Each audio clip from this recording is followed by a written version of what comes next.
You want to support Roland Unfiltered? Be sure to join our Bring the Funk fan club. Every dollar that you give to us supports our daily digital show. There's only one daily digital show out here that keeps it black and keep it real. It's Roland Martin Unfiltered. By going to RolandMartinUnfiltered.com, you can make this possible. So let me unpack or deconstruct really what this whole thing is all about. Donald Trump, folks, is speaking to the white fear of a changing America. Ocasio-Cortez, Ayanna Pressley, Rashida Tlaib, and Ilhan Omar, they represent the future makeup of America. And his base hates that. By 2043, America's going to be a nation majority of people of color. Trust me, don't think for a second he's not fully aware of what buttons he's pushing. And you may say, really, Roland, white fear? Yeah. Ask John Avalon on CNN. He and I were talking one day before we went on the air one day, and we were off to the side, and I said, John, we are about, this was the election of Obama after he was inaugurated.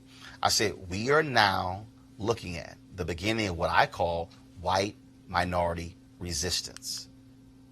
That is, even though whites comprise a majority in America, they are operating as if they are in a minority because of what we're going to see in 24 years. As I said, I've been saying this for consistently since 2009. Said it on CNN, said it on TV One, said it on the Tom Joyner Morning Show, on MSNBC, ABC. I would say it on Fox News, but they won't call a brother like me, likely because they know exactly how I roll. And frankly, it's time for white journalists and white media executives to wake up. Now, what white media journalists and media executives need to do is take off their blinders about Donald Trump and race. In fact, if you look at the New York Times, they won't even call his comments racist. They literally are afraid to even say the word. Now, let's go back to when he launched his campaign. How did he start? Rapist from Mexico, shithole countries, Haiti, Africa, refusing to apologize to the Central Park Five. Yeah. And see, here's what he does. He touts the First Step Act to say, I like black people. The reality is Donald Trump has a white nationalist view. Remember last week, Meghan McCain on The View? She said Donald Trump supporters hate what he hates. Well, guess what? He gives them permission to unleash their inner hatred. And folks, this is no different. And media is complicit for not speaking the truth on this. I keep telling you, by 2043, America is going to be a nation majority people of color. Majority Hispanic, Black, Asian, Native American, and other. Whites will be 47% of the country, minorities 53% of the country. Don't get it twisted, folks. This is what is driving the conversation. When you hear white economic anxiety, now, first of all, the white family has median income higher than any other group. If there's anybody who should be economically anxious, are broke-ass people. Black people, Latinos, others. But see, this white fear is driving the GOP's policies, and Donald Trump knows it. Now, does this mean all white Americans have white fear? Nope. But the fear is of changing values, direction, and priorities. Let me put a pin in that. Because, see, again, I need you to understand what I am saying. America has been led, governed, and shaped through a white prism. Rights weren't given to blacks and others. We had to fight and petition for them. If you're white, you're born with all your rights. You haven't had to have laws changed. If America saw black folks and others as true Americans, there would be no need for the 13th, 14th, and 15th Amendments, also known as the Reconstruction Amendments. There'd be no need for the 1866, the 1871, the 1875, the 1957, the 1960, 1964, 1968, 1991 Civil Rights Acts. Take a walk through American history, folks. White immigrants endured some resistance and bigotry from other white immigrants who are already here, but then they all got together and said, you know what? We all white, they black, and they linked together with their white cultural identity, eventually meshing and accepting one another. But see, we've always been in the other category.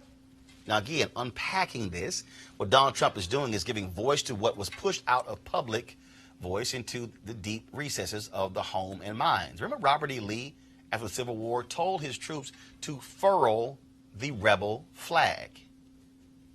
It was missing from American life for 3 generations. When did the Confederate flag reemerge? In 1948, when the Democrats, in a very small way, put a civil rights part in their party plank. The racist Dixiecrats got real upset, held their own conference in Mississippi, and guess what they pulled out of the attic? The Confederate flag.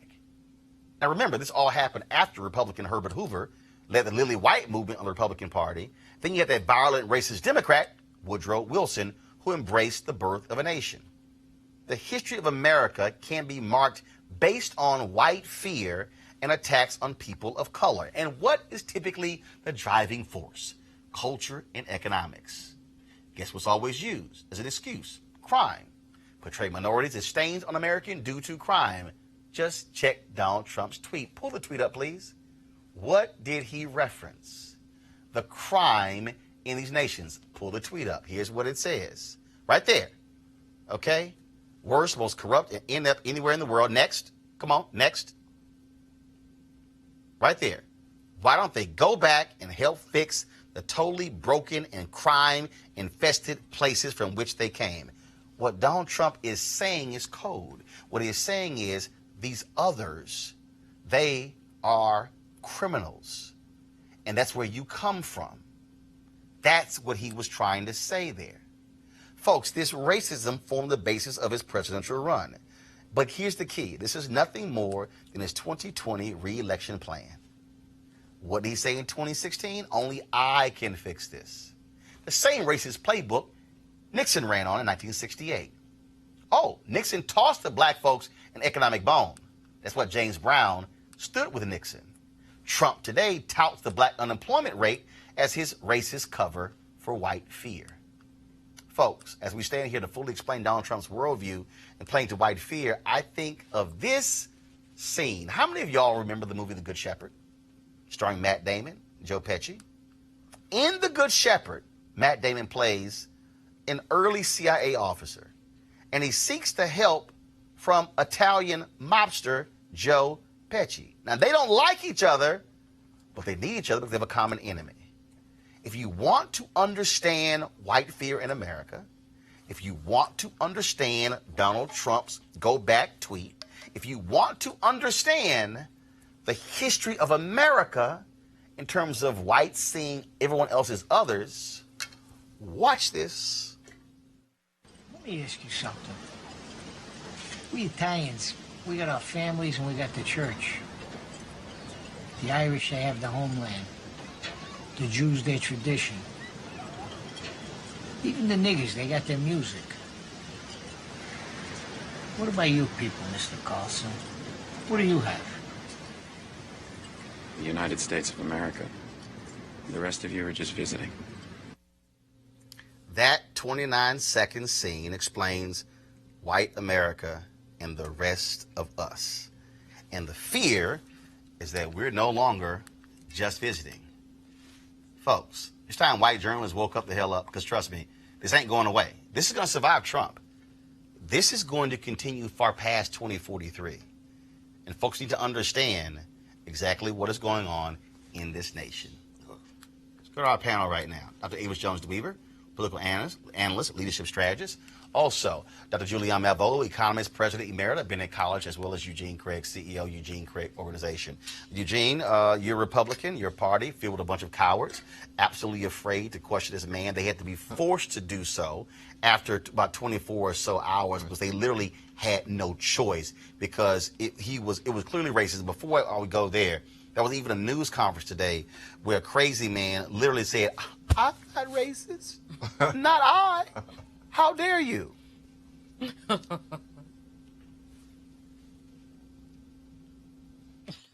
got it? I didn't mention names, and I didn't do that, but I will tell you, with our country, and I think everybody in this audience, these are great manufacturers, great workers in our audience, too. They brought a lot of their workers here. If you're not happy here, then you can leave. As far as I'm concerned, if you hate our country, if you're not happy here, you can leave. And that's what I say all the time. That's what... Okay, I'm going to come back to it. If you're not happy here, you can leave. Didn't his punk ass criticize Obama during the 8 years? Did he leave? What's even more embarrassing? The punk ass is clapping in the audience to the stupid statement. Press play. What I said in a tweet, which I guess some people think is controversial. A lot of people love it, by the way. A lot of people love it. But if you're not happy in the U.S., if you're complaining all the time, very simply, you can leave. You can leave right now. Stop it right there. He does know there's a thing called the First Amendment, which allows for you to protest, allows for you to assemble, allows for you to critique. No, he can't read. Go ahead and press play. Come back if you want. Don't come back. It's okay, too. But if you're not happy, you can leave. But these are Americans.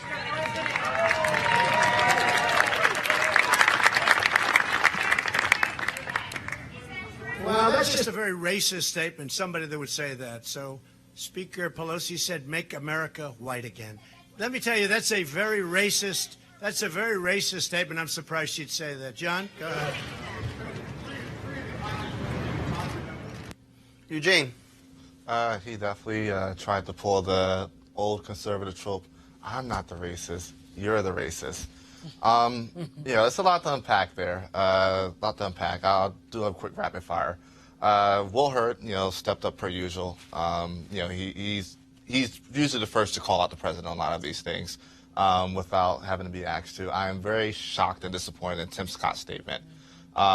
Literally 2 years ago, this is the same person that stood on the floor of the Senate and, gave his encounter of being a black U.S. senator, not a black man, a black U.S. senator in the D.C. metro area. And for him to equivocate criticism of law enforcement to the president coming in and giving very blatant racist statements is beyond disappointing. What you're seeing here is not atypical at this point of elected Republican members of Congress in the U.S. Senate, especially folk that are for re-election, like Lindsey Graham, to either not seriously criticize the president, call out his racist statements. But what I think is also more damaging and damning is to try to equivocate socialism or try to call, the squad anti-Semitic because they disagree with the racist Netanyahu administration in Israel. They're not saying they hate Jews or hate the Israeli people, but it's not anti-American, it's not anti-Semitic to criticize Israel.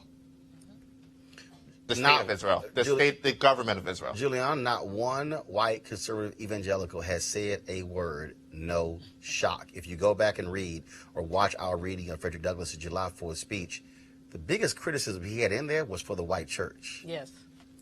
You go back and read that, and then you can see present day. Trust me, they're both associated. Go ahead.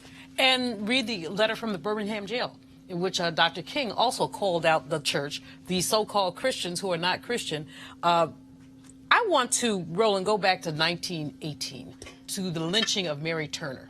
Mary Turner was a black woman whose husband was lynched, and she said that she was going to hold people accountable. And when they said that she Eugene, was... turn your damn phone off, Eugene. Really, dude. I'm trying to talk. If you're going to play with your phone on the show, turn the volume down It first. was a mistake. Then play with your phone. Yeah, especially about... Julians, don't talk because your ass done before. Don't act like don't start trying to front Eugene. Yeah, I do have a point. Now finish your point. Okay, Roland. You know I love you anyway. She gonna try to pile on Eugene when you done before. Go on. Okay. Keep going. Mary Turner lynched because she was mouthy. Because she was a mouthy black woman who was going to hold white people accountable for lynching her husband. What the punishment for black women being mouthy has been lynching or worse, as in Sandra Bland, as in others. And so these 4 women of color, amazing women who I admire, did what Democrats do. Let's be clear. What Democrats do. Dissent is the foundation of a democratic society. So they and Pelosi are dusting up.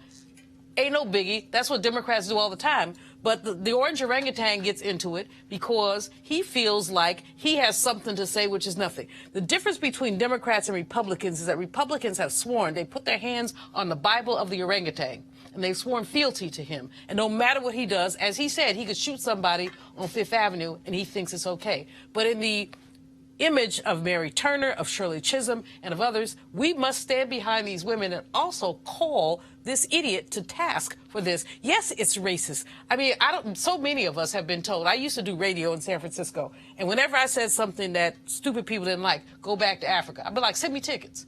Just send me tickets. Somebody did. They sent me a one-way ticket. I said, if you send me the round trip, I'll use it. But, you know, this is what people do when black people have something to say about the faults of this country, faults that they acknowledged when they wrote this Constitution. Ask John Adams. Avis, I'm not shocked at all by what Donald Trump did. I'm not pissed off by it. Follow me here. I use this as motivation for what the focus has to be. It's to throw him the hell out of office. Because there is no bottom. There's no such thing as Donald Trump has hit rock bottom. No. He will go lower, and he will go lower. You cannot shame him. And he says what he wants to say. Folks, they fall into it. These white executives in media play it up big time.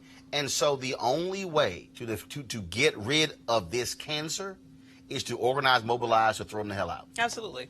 I mean, he is what he is. All he did was put on display even more blatantly who he is. He is racist. This is no surprise. We've known this from day one. But it's, you know, and as you've said, this is a trope that we all know is a racist trope. I mean, the first time somebody said that to me, I was probably 6 years old. I mean, we know what that means. Yeah, we know what it says. Go back to where you came from. Absolutely. We've all heard that. We've all heard that. That's the one white folks racist white folks always use that one. And it's just like, really, that's the one y'all want to use? Absolutely. The second one is your affirmative action hire. So we know all the phrases. We know them all. And 9 times out of 10, my family been here longer than your family. Hello. Come on, let's get real. And he ain't from here. What I want to, he's not. Look, that's what I'm getting ready to say. And we damn sure know his wife not here. From here. How long has his wife been here? How long has his mother been here? Was he even born in the United States? Let's just think about that for a minute. He projects every damn thing else. Now, I'm just, wondering about that. So we know who he is. We know he's racist, and we know that he's specifically targeting these black women because, as you mentioned, what they hate most are black women who are free. Black women who will say what they have to say. And quite frankly... Yeah, they ain't never been able to black men or black women who are free. Well, that's true, but I mean free-minded. And that's what I'm saying. I will also say it's not all Democrats that have the courage to speak up. Yeah. I really, honestly, I really feel like Nancy Pelosi gave him the courage to come out here and do this. And I think she has some culpability in this. Oh, I agree. And I also think that her tweet was weak. The only thing that she mentioned in her tweet was about xenophobia. She did not mention that this was a racist tweet. And let me tell you, he's never criticized illegal white immigrants, and there are plenty of them, tens of thousands of them. And so this was a racist statement, not just a xenophobic statement. And she needs to say that. And in fact, this was Nancy Pelosi's tweet. When Donald Trump tells 4 American congresswomen to go back to their countries, he reaffirms his plan to make America great again has always been about making America white again. Our diversity is our strength and our unity is our power. Anyway. You know, You know what the thing problem about here? it is this. Just a sec, because the thing about this is we built this sucker. Absolutely. We built this sucker. That MF would not, excuse my language, MF would not, Maryland Farmer would not have a White House if it had not been That's for true. the labor of enslaved Okay, people. first of all,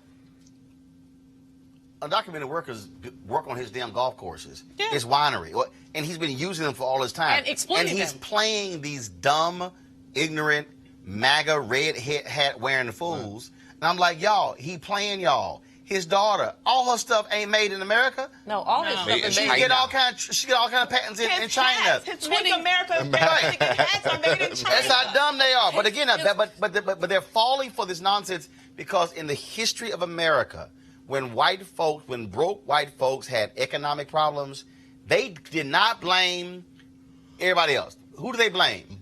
Black people. Yeah. But also on the West Coast, who do they blame in the late 1900s? Chinese. The damn Chinese people. Yep. Okay, you can trace American history. Yep. When white folks have economic problems, they lash out. We talked about it before. Have The no reason personal Tulsa got burned down because white folks did not Economic like envy. the amount of money they were making. Yep. In Memphis, same thing with lynching. Eugene, it's one after another. We can go back to the 1980s when they passed the initial proposition in California. Okay, they targeted, I forgot the number, targeted legal immigrants. I'll never forget, Molly Ivins wrote a column. She said, y'all, it ain't because of them. It's because of base closures in the whole state of California. But that's what we've always seen. This targeting of people of color when white folks are unsettled because of economics. And the problem now, Eugene, they're now literally saying, like, damn, oh my God, this is the most diverse Congress. What? You got 2 Muslim women, and you got that Muslim dude, Andre Carson. We had 2 Muslims before Keith Ellison became Attorney General of Minnesota. Damn, now we came back with 3. Like, what happened? they don't know what to do. Yeah, right, the hijab. And yeah. one wears a hijab. So the thing is this, right? To Avis's point, Nancy Pelosi is actually the only person that can actually really do something about this, and that's impeach 45.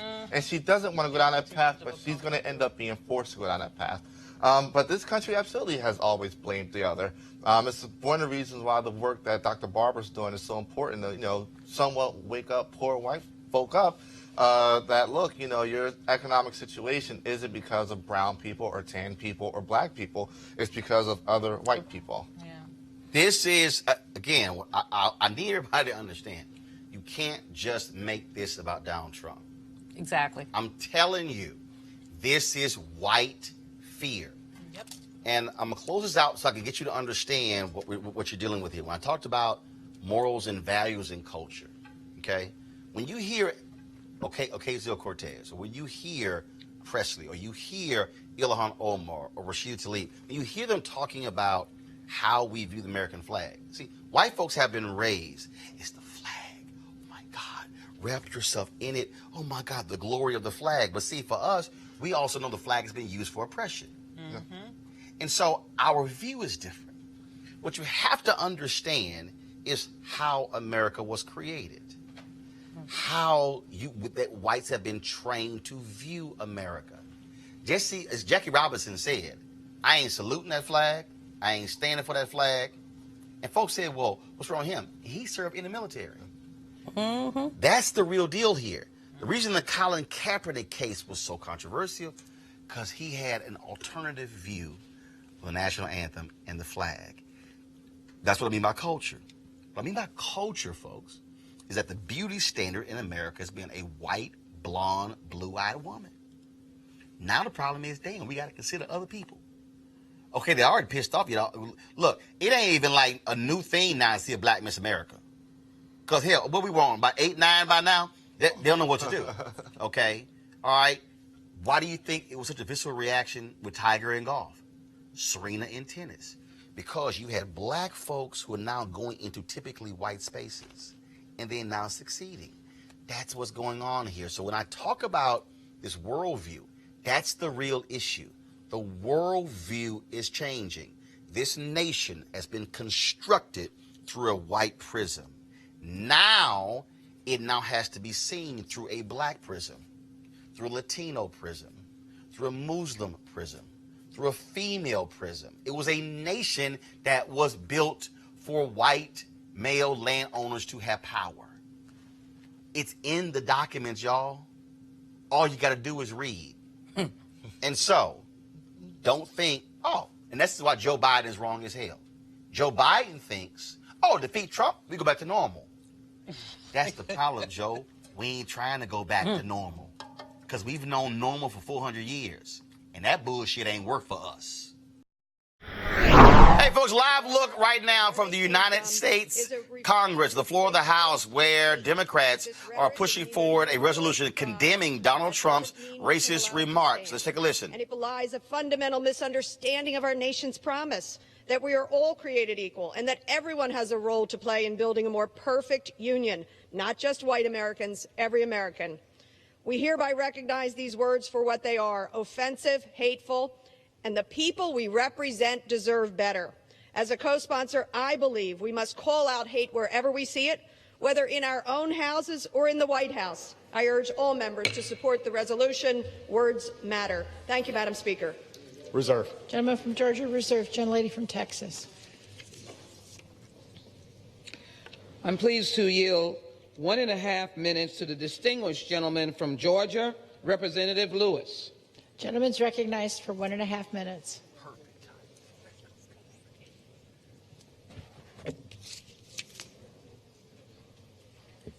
Thank you, Madam Speaker. I rise with a sense of righteous indignation to support this resolution. I know racism when I see it. I know racism when I feel it. And at the highest level of government, there's no room for racism. It sows the seeds of violence and destroys the hopes and dreams of people. The world is watching. They are shocked and dismayed because it seems we have lost our way as a nation, as a proud and great people. We are one Congress, and we are here to serve one House, the American House, the American people. Some of us have been victims of the stain, the pain, and the hurt of racism. In the 50s and during the 60s, segregationists told us to go back when we protested for our rights. They told ministers, priests, rabbis, and nuns to go back. They told the innocent little children seeking just an equal education to go back. As a nation and as a people, we need to go forward and not backward. With this vote, we stand with our sisters. 3 were born in America, and 1 came here looking for a better life. With this vote, we meet our moral obligation to condemn hate, racism, and bigotry in every form. Thank you. Gentlemen need more time? All right, folks, let's go back to the House. I think they're giving John Lewis more time. Do what is right, what is fair, and what is just. Gentleman from Georgia. Reserve. Gentlelady from Texas. I'm pleased to yield 1 minute to the distinguished gentleman from Ohio, Representative Ryan. Gentleman's recognized for 1 minute. All right, folks, keep that audio up. I want to hear what Representative Tim Ryan has to say. And so here's what started this whole deal, folks, and that is, of course, Donald Trump's racist comments with regards to the 4 women of color who are in Congress, telling them they need to go back to the countries where they came from when 3 or 4 born in the United States. And so today they put forth a resolution. It was Speaker Nancy Pelosi who went to the floor. Leave his audio up, please. It was Speaker Nancy Pelosi who went to the floor, and what she then did was she actually talked about his tweets. I'm going to play it right now. This is what Speaker Nancy Pelosi had to say today that caused Republicans to lose their mind on the U.S. floor. Here we go. Go to my iPad, Henry. Democratic and Republican, should join us in condemning the president's racist tweets. To do anything less would be a shocking rejection of our values and a shameful abdication of our oath of office to protect the American people. I urge a unanimous vote and yield back the balance of my I was just going to give the General Speaker of the House if she would like to rephrase that comment. I have cleared my remarks with the parliamentarian before I read them. And take it. Can I ask the words be taken down? I make a point of order. The gentlewoman's words are unparliamentary and ready to be taken down. The chair will remind all members, please do not make comments toward personality-based comments. Okay, then all hell broke loose on the floor. Republicans, they came up, they started losing their mind, acting a fool. Then Representative Steny Hoyer came up and said that her comments were out of line because you can't make personal comments from the floor against the President of the United States, calling him a racist, even though he's a racist. So what then happened was they then said that Speaker Pelosi could not speak for the rest of the day. So then Republicans wanted to take a vote to strike her comments from the record. It got so heated that Congressman Emanuel Cleaver, you saw him there from Kansas City, of course, member of the CBC, he got so sick and tired of all the nonsense that he said, what the hell, I'm out of here, and walked off the podium. Here we go to my iPad. Ready to make a statement.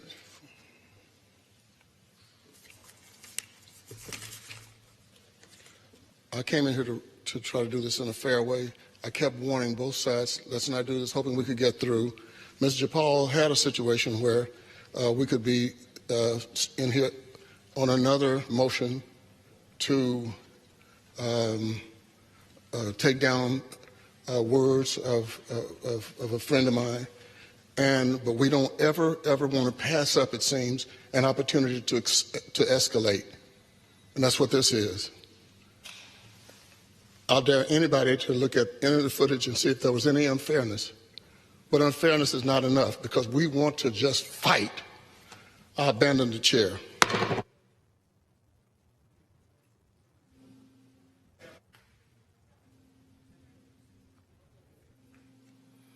Wow.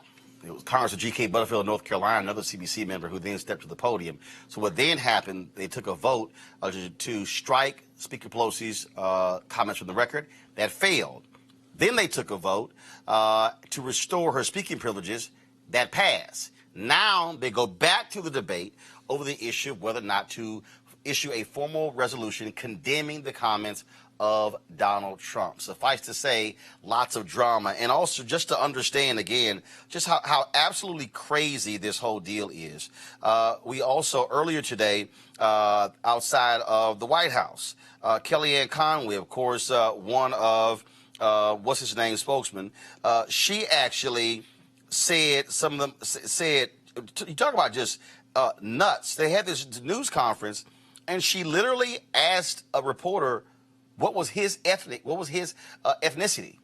And he was like, what the hell does that have to do with the president's comments? She essentially has issued, not an initial apology, but sort of backtracking from that as well. Just again, utter craziness going on.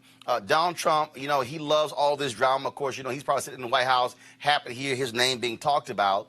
You have Republicans who are coming out saying, well, no, his comments really weren't racist. It's not what he was talking about. We really shouldn't focus on that, but we know what the hell that was. Go back to where you came from. Let's talk about it, of course, with our panel, Dr. Jason Nichols, University of Maryland, Department of African American Studies. We also have Kelly Bethea, Communication Strategist, and Malik Abdul, Vice President, Black Conservative Federation. Malik, Republicans, first of all, some came out yesterday condemning Donald Trump's comments, some saying absolutely racist what he had to say. Now, well, not sure. All these different things going on. What do you make of all of this drama that Donald Trump is unleashed? Well, it's I agree with Senator Scott. The comments were definitely racially offensive. And some people will even call that xenophobic. The thing is that we have to deal with, and we have this in politics a lot, where people try to explain what someone meant, clarify a person's remarks. This is another example of such. We can assume what Donald Trump meant by what he said, but we have to deal with what he actually said. And what did he say? And what he said is that and even though he didn't name names, it was clear he was talking about 4 women, 3 of whom were actually born in America. So, right, and said, go back to your country. Right, and so the question that I've even been asked, because, I've been attacked on social media because the conservatives, it's like, oh, well, you're attacking Donald Trump. Well, no, I'm not attacking Donald Trump. I'm dealing with the reality of where we are. And this is one of those instances where, unfortunately, and I get Donald Trump, this is who he is. He's 72, 73 years old, so it's probably not going to change much. Not probably, but, he won't. Well, and he won't, and most people his age won't.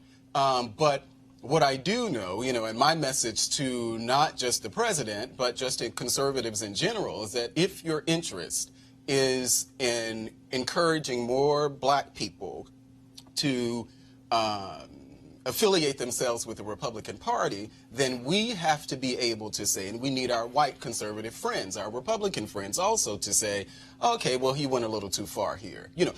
No one's going to just go, you're probably not going to find very many people who are just going to go in on him. Actually, you had some folks who've gone in on him, even one Republican governor who said they were absolutely vile and racist. Yeah, well, when I say go in, I mean, because, Lindsey Graham made comments that Senator Graham made his comments, and of course I agree with him, Oh, Senator Graham's comments were sickening. Yeah. Calling them communists and that nonsense. Well, I'm not calling them anti-Semitic. No, he was, yeah. Senator Lindsey Graham was shameful and despicable for what he had to say. He was gutless. Well, that's what he was. Calling them communists? Yeah, well, that was pathetic. Unfortunately, we live in a climate now where even the president is being called treasonous. So the fact that the president actually tweeted today about launching a treason investigation because of a news brief he saw on Fox. I understand that, but my point here is that unfortunately that's the climate where we're in, where people use those type of loaded terms, phrases to really refer to each other, and you saw what played out on the House floor. That's just an extension of, where we are. But again, Donald Trump did not make this easy for us. Kelly, at the end of the day, Democrats, you see what they're doing. First of all, they have to stand up to bigotry, stand up to racism. Donald Trump wants to play this same political playbook from 2020, from 2016. He wants to be able to say that, oh, they're hurting me, and he tweeted, I don't have a racist bone in my body, and all that sort of nonsense. And see, this is the thing that, again, to me, this is the difference. If you say racist, people say racist, you're not a racist. Mm-hmm. No. We look at your words. Mm-hmm. You said go back to your country. No, absolutely. Okay, black folks, Latinos, Asian, we all know what that means because it's been used against us for 400 years. Mm-hmm. We know what that means. He can dance around this. And then some Republican, he didn't mention race. He didn't mention anybody's name. It's like, no, pimp, that's not flying. And they should call him out for it and challenge him on it, because what it's also doing is solidifying what black people knew. That's the hashtag. We tried to tell you. We knew his ass was a racist when he ran. Y'all white folks, glad y'all finally catching up. I would challenge that statement and say not only did black people know that he was racist, but his voting base knew that he was racist. The Republican Party knew that he was racist. He even said yesterday he didn't care if white nationalists would ride with him on this because a lot of people agree with me. Yeah. White nationalist. Right. And if I'm not mistaken, Richard Bannon is a white nationalist. And wasn't he on Steve Bannon? Steve Bannon. I'm sorry, not Richard Bannon. But everybody knew that Trump was racist when he was on the campaign trail, before he was on the campaign trail. For those who are, now aware, because they were too young to know, but the Exonerated Five, and we saw When They See Us and what Trump was doing in New York at that time. Like, he has an entire history of xenophobia and racism. And for people to be of the sentiment that, oh my goodness, I can't believe he said this, it's very disingenuous to me. I'm actually pleasantly surprised that the Democratic Party said anything at all on the floor, because it's been 3 years of him just spewing hate. And now all of a sudden it's like 2020, we want the presidency, so we're actually going to act like we're going to do something about it. Jason, the bottom line here is Democrats want to expose him for who he is. He believes, and his people, this actually helps him with his base. Look, we know who the hell his base is, but at the end of the day, Republicans are now forced to defend his words. And they're simply showing their true colors by having to defend the racist words. We know what he said. When he said, go back to the country where you came from, and when 3 of the 4 are Americans. And then also, by the way, Congresswoman Ilhan Omar has been an American in America longer than his own wife. Right. And that was the point I was going to make, is that I don't think that Donald Trump, we oftentimes say that Donald Trump is anti-immigrant. He's not anti-immigrant. He's anti-black and brown immigrant. Right. You know, he ain't got a problem with white immigrants. Yeah, he's cool with white immigrants. He married 2 white immigrants. His 3. mother. Oh wait, 2, no, she was. 2. Marlon American, Maples is American, but either way, they all look. You know. Yeah, they're all the same. He married 2 immigrants. His mother was an immigrant from Scotland. His grandparents on his father's side were both immigrants. He doesn't have trouble with immigrants. He has trouble with black and brown Precisely. immigrants. And I also think that it's not really an issue with Donald Trump, us finally knowing who Donald Trump is, or anybody figuring it out. I mean, if his words at Charlottesville didn't move you, or his words about Judge Curiel didn't move you, or his words about Mexicans in 2015 didn't move you, you know, then all of a sudden this is the breaking point. I don't really get that. I think that and he doesn't care. He doesn't care. He doesn't care. And his whole deal is going to be, I'm going to keep saying this. I don't care. There is no bottom, and that's the thing. All these white journalists, like Howard Kurtz earlier, Malik was like, well, you know, journalists need to be very careful saying that it was racist because Trump issued denial. Like, his ass don't lie. I'm like 10,000 confirmed I'm like, lies. he known to lie. You acting like, oh, well, he issued denial, so I should take into account his denial. Yeah, well, I don't think that Donald Trump is a racist, and I don't think that the people who voted for him think that he was a racist. I voted. You know his ass a racist. I voted for him. Malik, you know damn well he a racist. I voted for him, and I don't think that Donald Trump. Do you intend to vote for him again? In 2020, absolutely, without a doubt. So you voting for a racist? Well, you know, was his comment racist? Hold up, was this comment racist? It was definitely racially offensive. What the hell is that? What the hell is that? What's the difference? It's the same thing. That what the hell is that? Yeah, can you tell me the difference between racially offensive and racist? Well, he said things that were racially offensive. But what's the difference? Or insensitive, or whatever you want to say. Okay, but I'm just asking, what's the distinction between racist and racially offensive? Well, I think that when we start, I think it's possible for someone to say racially offensive, homophobic things and not be actually homophobic or racist. Okay, but if you said racist things a number of times, several times, like when do you become a number of times? Well, if we're talking about the system of racism, I mean, we really should, you know, we could have a broader discussion of what that system. No, we're actually no.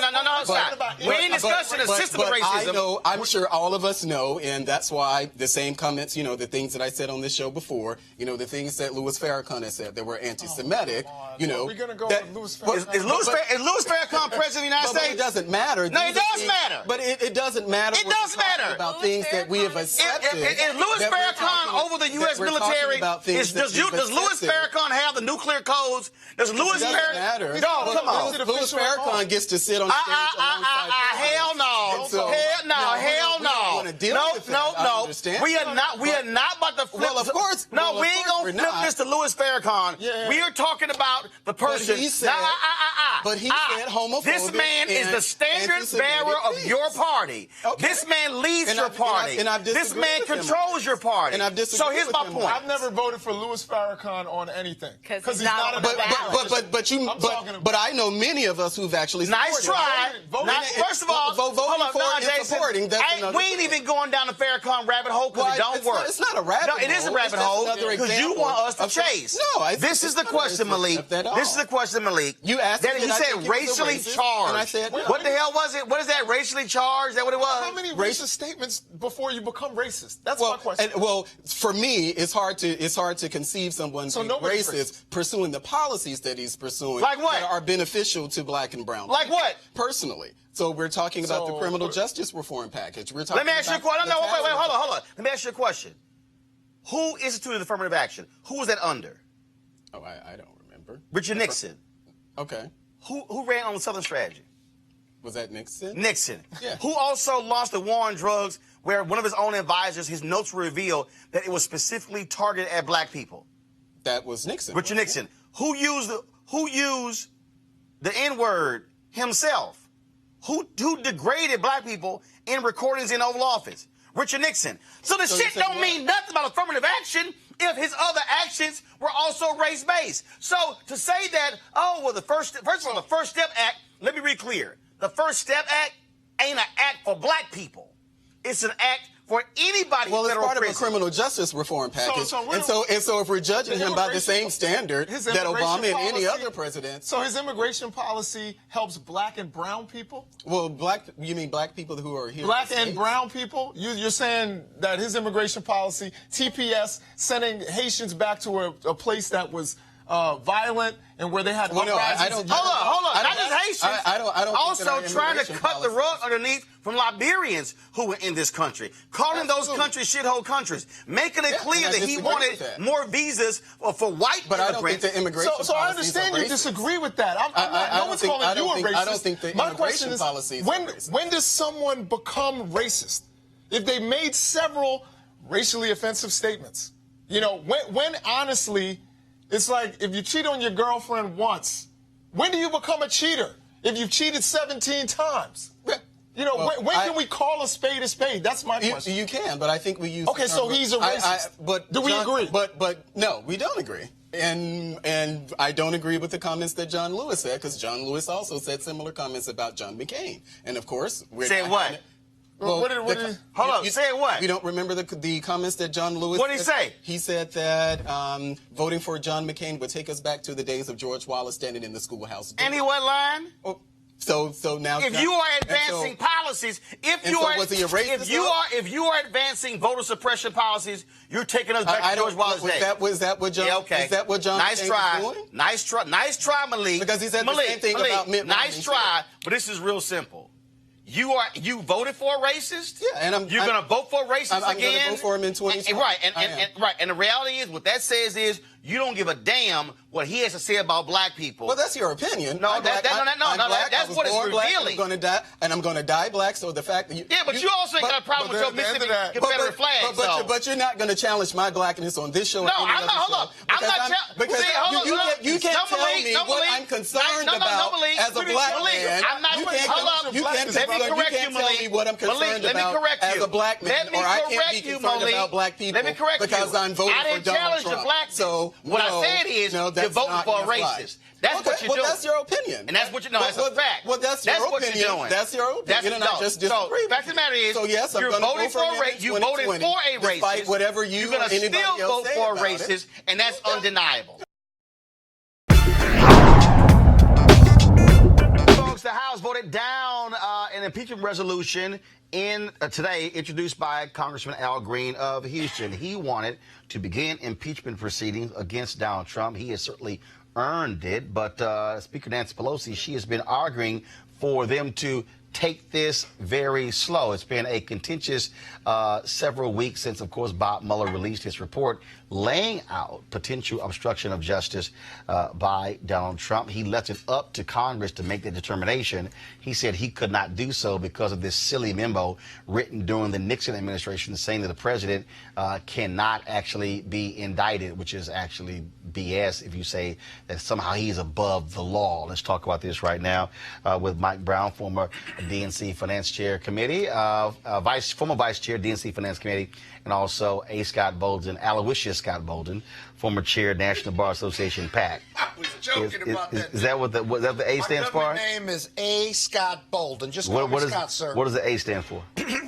Alan, A-L-A-N. You lying. It says for Aloysius. Don't even front. That's what it stands for. I'll be watching from above. Don't do that. And from above, she's going to lay hands on you as well for disrespecting me. All right, let's get right to it. It's no shock, Michael, that this has failed Pelosi. She always had the votes. But what she is dealing with is a very, very unsettled, angry constituency on the left who wants this man held accountable. He has ordered his folks to ignore subpoenas from this administration. They will not testify. Even folks who no longer even work for the White House, they're claiming blanket immunity on everything. At what point, though, does Nancy Pelosi have to do something? And the strategy is, well, hopefully the courts will agree with us on this, but again, when you got a restless body of people, they're not going to make it easy. You know, as you and I have talked about it, you know, I'm a loyal soldier of Speaker Pelosi. But on this one, I think she may be miscalculating. I think you need to get this impeachment thing done and move on and get back to legislating. We know what the Senate's going to do. So what if he's going to come out and say that he was exonerated? He will have the label of impeachment on his name going up through the election. So from my standpoint, get this impeachment thing over with, let the Senate exonerate, and then get back to worrying about prescription drugs, worrying about 2020, health care, and keep it moving. But right now, I think it's wasting. He's frankly winning. You know, I don't like saying his name, 45. The longer this takes, whether it's court battles, them not showing up for hearings, time is ticking, time is ticking. Then it'll be too late to start an impeachment battle. Here's what I think she's doing, Scott. Aloysius. I think what she's doing, I think Democrats, first of all, let's just start for this premise. Democrats do not play to win. They play to compete. Republicans play to win. Even if that means if you're in a fist fight, they'll pick up a branch or a 2x4 or a crowbar, hit you in the head with it. They don't care. And then they won't even apologize later. They'll say, tough, you should have grabbed it before we did. I think Nancy Pelosi is spooked by the impeachment of Bill Clinton. I think what she is saying, she saw the popularity of Bill Clinton after he got impeached, how the Senate did not convict, and her deal is like, why do it if they won't convict? But here's the problem with that. Tomorrow, they're likely going to take a vote on the minimum wage, guaranteeing the federal minimum wage at $15 an hour. Mitch McConnell is not going to bring it up. So when you try to make the argument that, well, there's no sense in doing this if the Senate won't convict, but you're passing bills they won't even vote on. So you're actually doing counter to what your argument is on impeachment. Can somebody give a standing ovation to Congressman Al Green? If somebody's listening out here, have his money people send me a card or something so I can make a contribution to him. You ain't even made a contribution to this show, and you've been on it since we started. See that? You go right there. All right, right. Trust me. Al Green, don't wait. Let me tell you Alpha Al Green, don't wait on his contribution. It's going to be a while. I'm with you, Al Green. Trust me, because you got heart. Okay, I'm going to text him right now and tell him. Urgency of this. You tell him. He understands the urgency of the moment, that this strategy of hanging back and counting votes, and if you can't get a conviction, then you don't move forward on the constitutional requirement that you move forward. I'll tell you something else it does. It makes the Democrats look confused, and they are confused, because when you put your finger up in the political winds and say, can I get a conviction or not, then you're not being loyal to the obvious. You're not being loyal to someone that is a racist, someone who has obstructed justice in the Mueller report, and someone who has defied subpoenas on the House and Senate side. And so as a result, what is Congress's role in all of this? What is Pelosi's leadership in all of this? Because you're right. They're doing the same thing on substantive legislation, and it's not getting passed. And I got to tell you. No, not even getting passed. They're not. He's not even bringing it to the floor. Exactly. He won't even consider it. It's kind of like they're just passing stuff. He's kind of like, yeah, okay. Holler at me when y'all done. At least we would be unified. At least the proceedings leading up to 2020, we would televise the power of the allegations, the high crimes and misdemeanors, and we would educate the public in a unified fashion. When I travel the country, and you tell me whether this is true for you too, when I talk to Democrats, whether it's socially or at a forum, what have you, the number one question they ask me is, what are we doing, Scott? What is our position? We talk about this unity and diversity, but we seem real confused on a real simple issue called Donald Trump. Where are we going? What are we going to do? What is expected of us as voters? This was what, you get that too? Because I get it all the time. This is what Al Green had to say today on the floor of the U.S. House before the vote was taken. Go to my iPad. Follows. Impeaching Donald John Trump, President of the United States, of high misdemeanors. Resolved that Donald John Trump, President of the United States, is unfit to be president. unfit to represent the American values of decency and morality, respectability and civility, honesty and propriety, reputability and integrity, is unfit to defend the ideals that have made America great, unfit to defend liberty and justice for all as extolled in the Pledge of Allegiance, is unfit to defend the American ideal of all persons being created equal as exalted in the Declaration of Independence, is unfit to ensure domestic tranquility, promote the general welfare, and to ensure the blessings of liberty to ourselves and our posterity, as lauded in the preamble of the United States Constitution. Is unfit to protect government of the people, by the people, for the people, as elucidated in the Gettysburg Address, and is impeached for high misdemeanors, that the following article of impeachment be exhibited to the Senate. Article of impeachment exhibited by the House of Representatives of the United States in the name of itself, of the people of the United States, against Donald John Trump, President of the United States, in maintenance and support of its impeachment against him for high misdemeanors committed as President, constituting harm to American society, to the manifest injury of the people of the United States. Article 1. The House of Representatives on July 16, 2019, strongly condemned President Donald Trump's racist comments that have legitimized and increased fear and hatred of new Americans and people of color by saying that our fellow Americans who are immigrants and those who may look to the president like immigrants should go back to other countries, by referring to immigrants and asylum seekers as invaders, and by saying that members of Congress who are immigrants or those of our colleagues who are wrongly assumed to be immigrants do not belong in Congress or in the United States of America. In all of this, the aforementioned Donald John Trump. Well, Monique Presley, Principal Presley Law Firm. So Pelosi has her strategy. The vote was 332 to 95. And they had to act within 2 days of him filing the resolution, based upon the rules and procedures.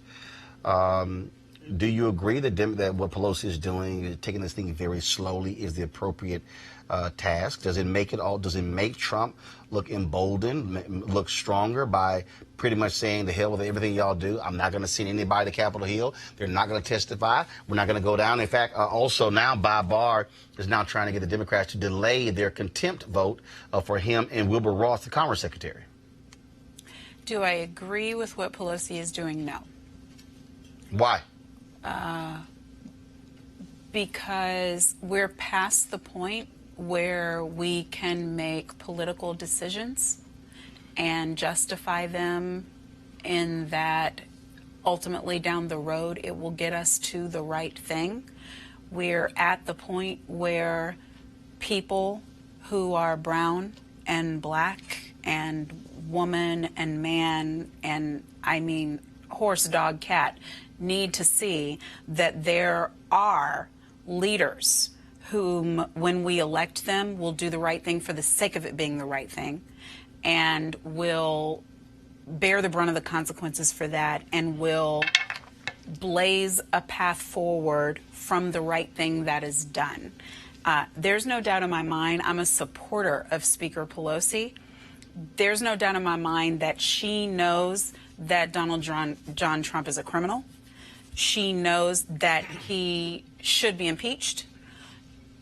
She's trying to do what is right in her mind as Speaker and push forward an agenda for the Democrats. But there are people in this country who are neither Democrat nor Republican who are just hurting, who are injured. But here is the problem with what I have with Democrats keep saying, oh, we got to focus on our agenda. He is your agenda. Exactly. His policies and fighting his policies are your agenda. And he's blocking your other agenda items. And the reality, Michael, the reality here, which that is critically important to understand, is that his agenda is to ignore you, is to trash you, is to flout the law, is to make you appear to be impotent and weak. And that's what he's actually doing. His actions, there is no way in hell had Obama done 1/10 of what this man has done, that Republicans will go, nah, we're just going to take this thing slow. We're just going to slow walk it. That would not happen. Like we've talked about, and you alluded to it a few minutes ago, it's when you try to bring a knife to a gunfight, and that's what's so frustrating about the party that I love so much, which is the Democratic Party, is we forget that it's about, and I hate to say it, but it's about winning. You can't govern, you can't put your policy forward unless you win. There's nothing worse than a politician that wants to make a point but doesn't win. I ran a great. It was like a bunch of, it was like, yeah, a bunch of people like so and so ran a great race. Yep, they lost. And I'm sorry. And when you talk about where we are, when you talk about these federal judges he's appointing, when you talk about these policies, when you talk about how he doesn't give a damn about the environment, he is overturning anything and everything. He was just, look, Elizabeth Warren just went off the other day on a guy who he nominated, I think, for high position, Raytheon executive. First of all, this guy was a lobbyist for Raytheon. Says to the committee, I will not recuse myself from any decisions dealing with Raytheon. She then said, would you not lobby 4 years after leaving? He's like, no, I ain't gonna do that either. I ain't damn all that. I mean, it's like what he has done is he is literally putting evil folks in charge of everything and then going, what y'all gonna do? And I'm sorry, you have to fight that, and you can't play this game of, oh, but if we play it safe, we got the election next year, you know what, we can beat them there. Okay, that is the plan, but you might not. Yeah. Then what? And they could spend the next, it's July right now, August, September, October, November, December, January. It may take them a good 6, 8, 9 months to get through the impeachment process, maybe less than that. But along the way, they have these televised hearings, and the evidence, they're making their case really to the American public. And that's the point of the hearing. Exactly. Monique, if you look at the polling number with Nixon, first of all, nobody wants to go through impeachment. It's not like, yeah, what the heck, we'll go through it. Right. No. This is not like in other countries where they'll switch a prime minister in the middle of a term like it's no big deal. In the Nixon administration, it was low 20s, maybe high 30s. Folks like impeach. But it wasn't until the daily hearings and witnesses and listening to what was done and going over it methodically where that number went up and up and up and up. And that's what led Howard Baker to make that slow walk up. That long walk up Pennsylvania Avenue. That's Say, right. It's time for you to go. It's time. It's time for you to go. It's time. Speaker Why Pelosi, is that so hard? Go ahead. Speaker Pelosi is not referencing Nixon. She's referencing Clinton. No, I understand that. She's referencing something that is not just within all of our memory. It's something that's within her time of service. But here's the problem. Here's the problem where I think she's dead wrong. I remember the Clinton deal. The Clinton deal came down to one thing. Y'all trying to impeach him over a blowjob? Just straight up. Basically. Sex? That's what it came down to for a liberal. No. But the GOP, Roland, No. as we've said over and over again. No. What I'm saying is... Let me finish. Stand down. Let me finish. Please. It came down to, it wasn't Whitewater and McDougal and whatever. It was like, wait a minute, hold up. Because if you listen to y'all are pretty much saying he lied about sex. Yes. That's what pretty much the American public heard. That was it. In this case, we ain't talking about sex. We're talking about Russians. We're talking about meetings. We're talking about lying. We're talking about destroying evidence. We're talking about a number of things that were in the Mueller report. 10 to 15 different examples. This ain't sex. Okay. I think people with Bill Clinton, so she's referencing Bill Clinton, but here's the other thing, the last point that you can respond. Bill Clinton was in his second term. Okay? This ain't the second term. This is the first term. Yeah. It was a whole different deal there. Go ahead. But the reason why I said she's referencing Bill Clinton, and I didn't mean because it's like blowjob compared to treason. What I meant is it's popularity compared to popularity. And Bill Clinton was as popular a president as we had seen at modern times in those times, especially for the party of purity, which is what, I don't even know when it happened, when the Democrats became the ones where you have to be like squeaky clean, goody two-shoes, can't say nothing wrong, can't do nothing wrong, can't think nothing wrong, or they'll put you out. Whereas on the GOP side, as the current president said, middle of a street in New York, shoot somebody dead, and he'll still be president. I believe he's right about it. Oh, I do too. I believe, I'm sorry, Scott, I'm not finished. I do too. I believe that his supporters will remain supporters. So what she is saying is, what will it take, because she's a numbers girl and I appreciate that, for me to get the numbers out of the Senate when the people who support this man, because you just said, what's the point in doing it unless we win? And I'm not saying, I'm not saying, hold on. I'm not saying I don't support impeachment, because I do. I wish it had happened 15,000 trillion million day one when I was crying on my sofa when he won years ago. What I am saying is, she's saying, do we do it if we can't win? But You're saying, don't do other things unless we can win. She's saying, let's not do this unless we can win. And she knows we can't win. But Scott, the point I made yesterday why I challenged DOJ to pursue charges against the cop who killed Eric Garner. The DOJ takes this position of, well, if we can't win, we're not going to pursue. You challenged Bill Barr? No, this is what I said. I said, because even I took it back 4 years ago when Sheila Jackson Lee said to me when I moderated the town hall of CBCF, she said, I would love to see the DOJ take some chances. Stop this notion that, well, if I can't win it or if I can't see it right now, I'm not even going to try. Yeah. I'm saying in this case here, I believe that, first of all, his base is only about 35%. Thank you. That's Nobody first. cares. No. You said numbers. Flaws. You said numbers. I do believe. I said numbers for the Senate vote. No, but here's the deal, though. Not you numbers can't for even. population. But here's the deal. The reality is, first of all, you can't show me in the history where impeachment was even guaranteed.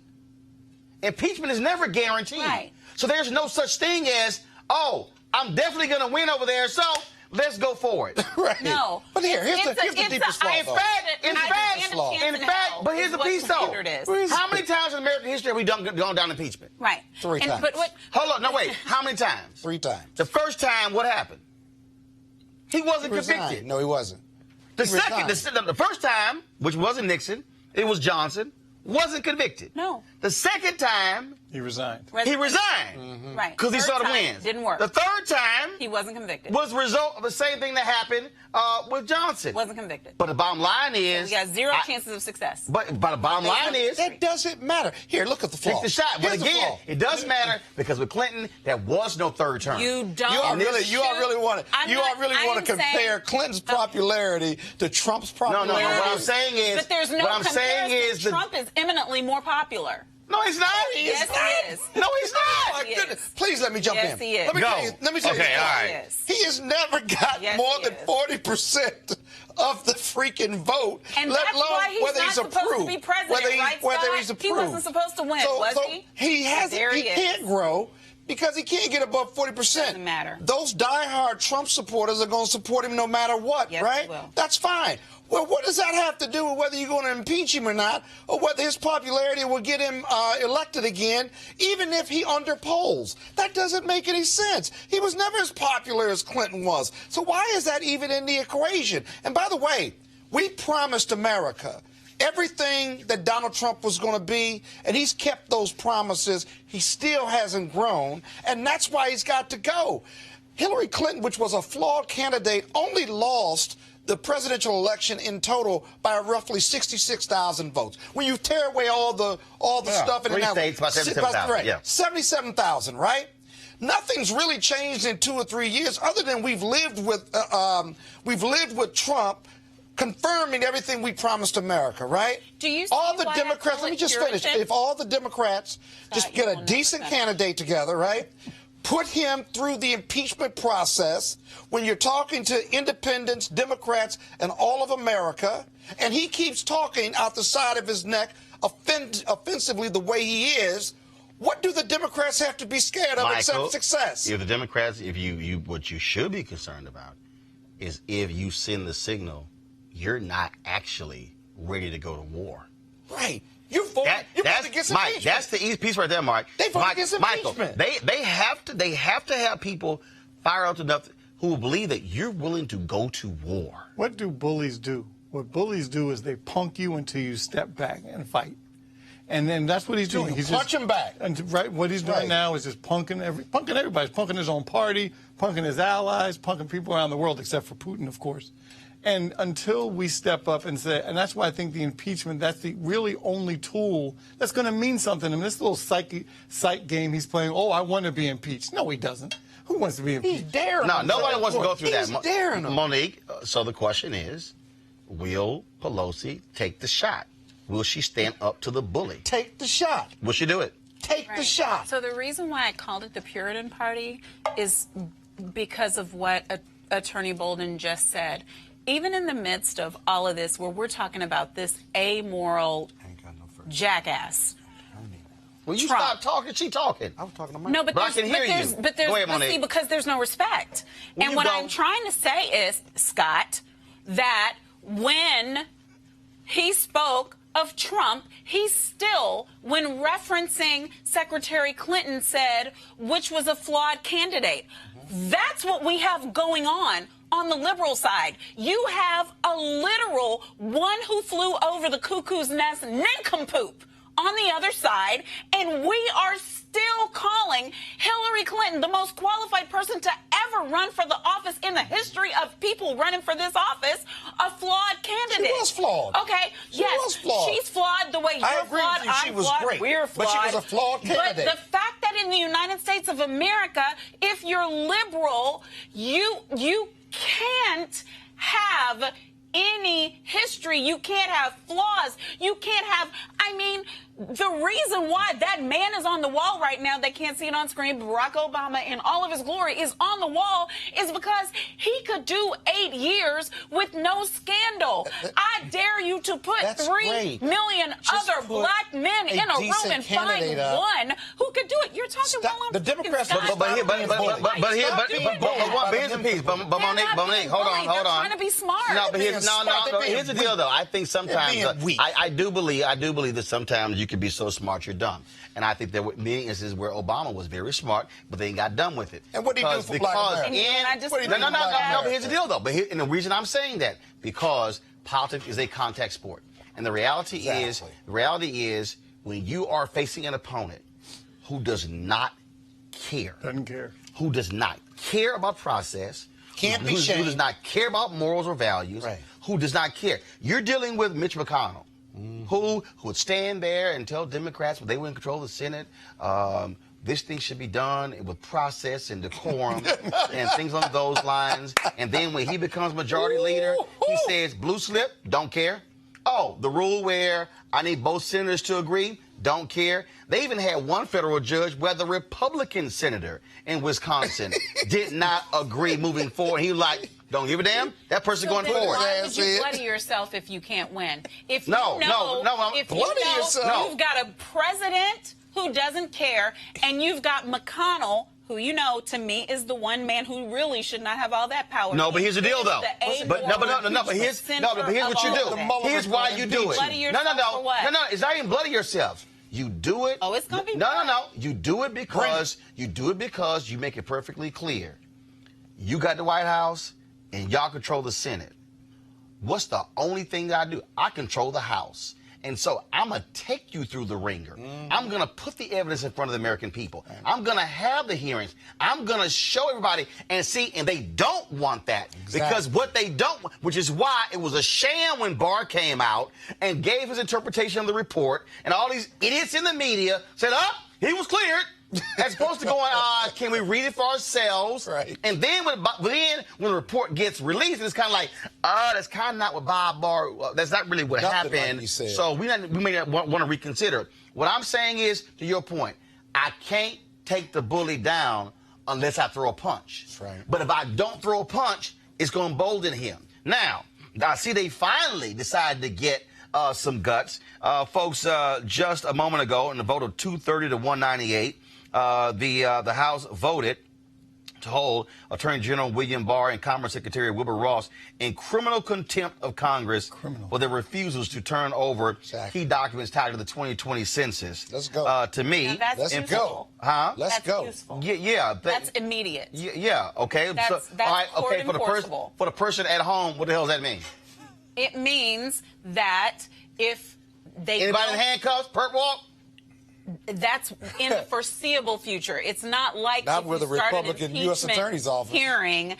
But that's the thing that I'm saying about DOJ challenge. DOJ challenge means Barr challenge. Anybody who expected that the Garner matter was going to turn out a different way, did they forget who the Attorney General is? I don't understand what we're doing. So hold on. Wait. No, hold up. No. I need to hear what it means. First of all, you said let's stay on impeachment. I'm talking about this here. Hold on. So now, as a result of this vote, now the committee can now take Barr and Ross to federal court. Yes. According to the New York Times, to seek judicial enforcement of subpoenas for the materials in questions. A lawsuit is expected in the coming weeks, and the administration has maintained it is on firm legal footing in its position.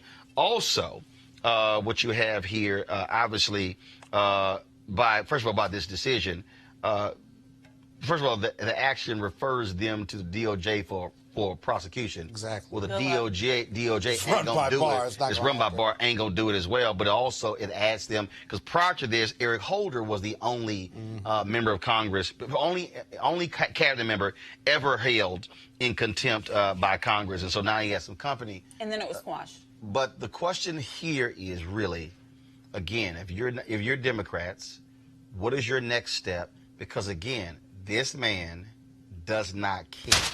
He does not believe in any rules whatsoever. The only way to put him on the defensive is they have to make a decision. If you start impeachment proceedings, you put him on the defensive. By now, he has to either put on a case or he doesn't. Either he sends witnesses and documents, or he just stays at the White House, and then his only hope is that the Republicans on the House side are trying to obviously flip the scales a little bit. Otherwise, it's going to get hammered to the American people. So he has to bring these witnesses, which puts him under cross-examination. No, he doesn't. Why would he? No, I'm not saying he has to. If he puts on the defense, I said if he did, he has the Senate. That's my point. Because the House prosecutes. But that's my right. He has the Senate. No. Well, first of all, show up for what? No. The House prosecutes. The Senate determines. Trial. Right. But what I'm saying is, the benefit of actual impeachment hearings for the people out there, of course, who hadn't read the Mueller report, what it does is, by having those televised hearings, it causes people to pay attention. Exactly. And then it reveals the depths at which this person consistently lied, consistently made stuff up, and covered up, and you able to connect the dots. What else do you think can get done for the American people while they're doing that? Well, here's the deal, though. That's a lot. Nothing. I'll answer it. Nothing else. Okay, thank you, Roland. No, Scott. No, that's a lot. Because here's the thing. Nothing. The real pressure for Speaker Pelosi, with Trump doing the fool with his I'm gonna wear my hood on Saturday morning thing, is it makes cooperation on any other subject untenable. Because what The hope is for the people who are trying to do business for the American people right now is jobs and infrastructure. But here's the problem. No. How's that because working for you? everything How's that going? they even haven't had a chance. But here's the problem. But he's saying no to everything. They took power on January 2nd. He doesn't have to say it's not hold on. Here's what. Here's why.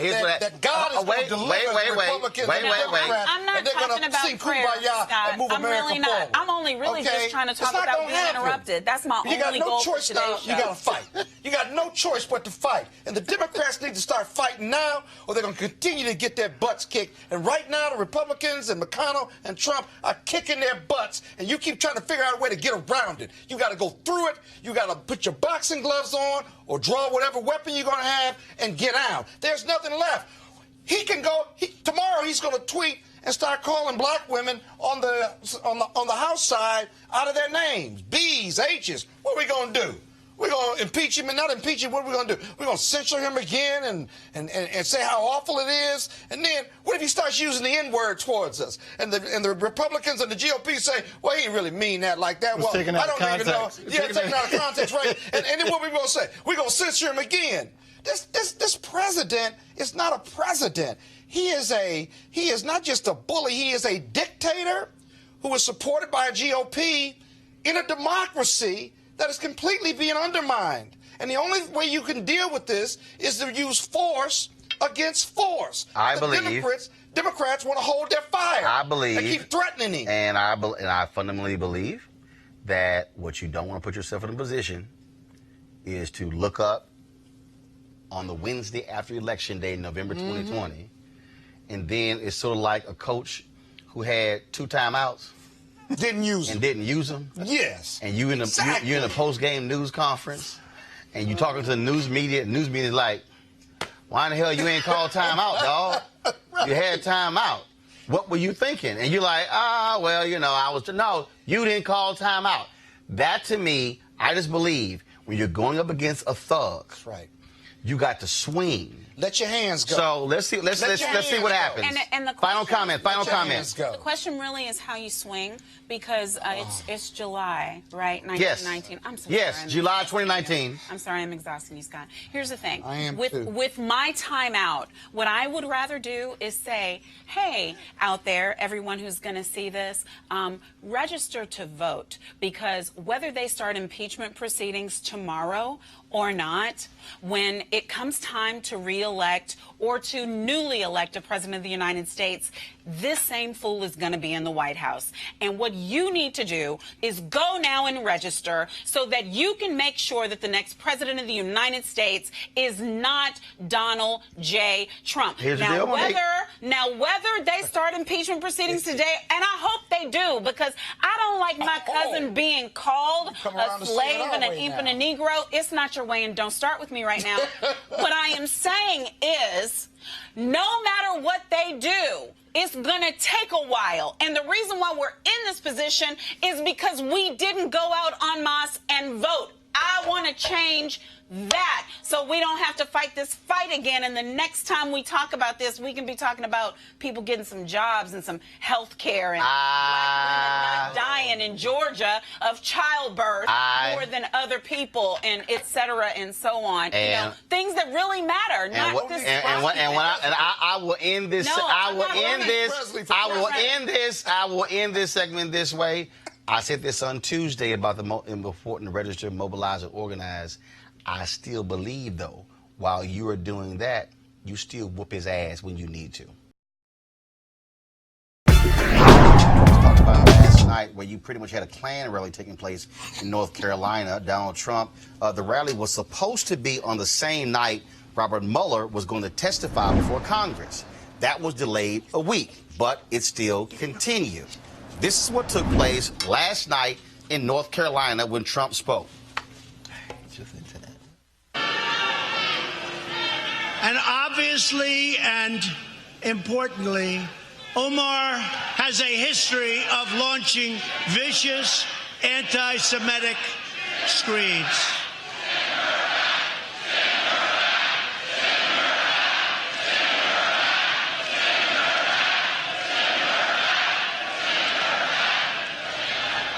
Oh, that led to a vicious backlash by media, by Democrats, even Republicans today. There was a meeting today between Republicans in Congress and Vice President Mike Pence. They made it clear that that was not good for the Republican Party. According to the Wall Street Journal, Ivanka, I don't really believe she did it, but the Wall Street Journal said Ivanka went to the Oval Office and said she was not pleased with what took place last night. So what do you think happened? Here's Donald Trump in the Oval Office today when the media got called in. Yes. And Mr. President, if I may, when your supporters last night were chanting, send her back, why didn't you stop them? Why didn't you ask them to stop saying that? Well, number one, I think I did. I started speaking very quickly. It really was a loud, I disagree with it, by the way, but it was quite a chant, and I felt a little bit badly about it. But I will say this, I did, and I started speaking very quickly, but it started up rather fast, as you probably noticed. So you'll tell your supporters never to Well, say I would say that. I was not happy with it. I disagree with it. But again, I didn't say that. They did, but I disagree with it. But they were echoing what you said in your first tweet, that they need to go back. Well, I don't think if you examine it, I don't think you'll find that, but I disagree with it. Anybody else? Why did you? That was quite interesting, because he said he spoke rather quickly. We're going to play for you again exactly what happened at the rally. Press play. And obviously and importantly, Omar has a history of launching vicious anti-Semitic screeds.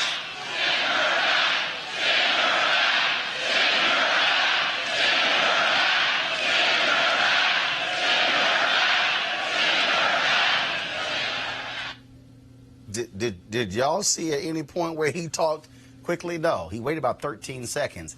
He allowed it to build.